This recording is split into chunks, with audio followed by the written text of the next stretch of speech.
सर्वांना नमस्कार। तर मित्रांनो, आज पुन्हा एकदा आपण नवीन अपडेट पाहणार आहोत। जुनी पेन्शन संदर्भात महाराष्ट्र शासन ग्रामीण विकास विभागाचं एक नवीन पत्र निघालेलं आहे।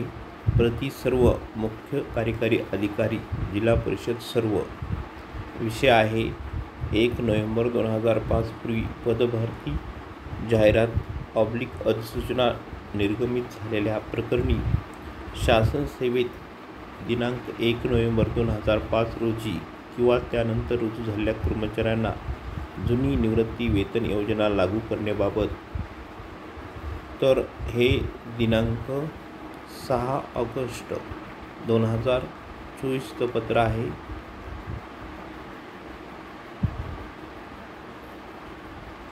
याचा संदर्भ गेला 31 जुलै 2024 जे पत्र होते त्या संदर्भानं नवीन एक पत्र काढण्यात आलेलं आहे आणि याद्वारे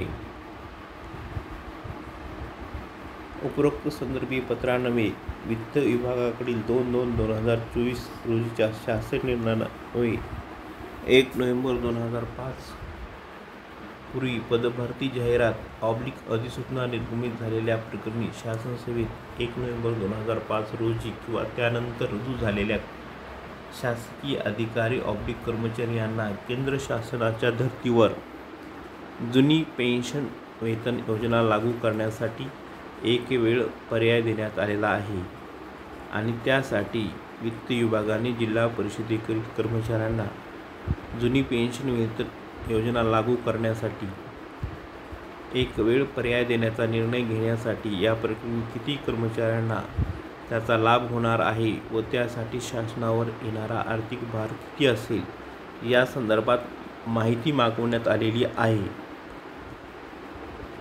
बघा, इथं प्रपत्र दिसतंय।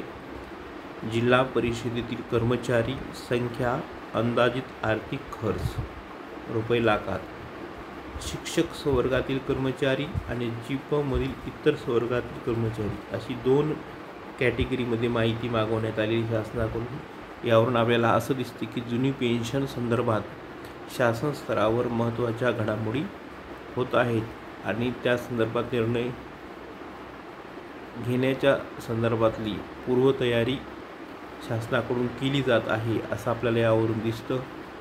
व्हिडिओ आवडल्यास व्हिडिओला लाईक करा, शेअर करा आणि आपल्या सर्व शासकीय कर्मचाऱ्यापर्यंत शेअर करा, मित्रापर्यंत शेअर करा।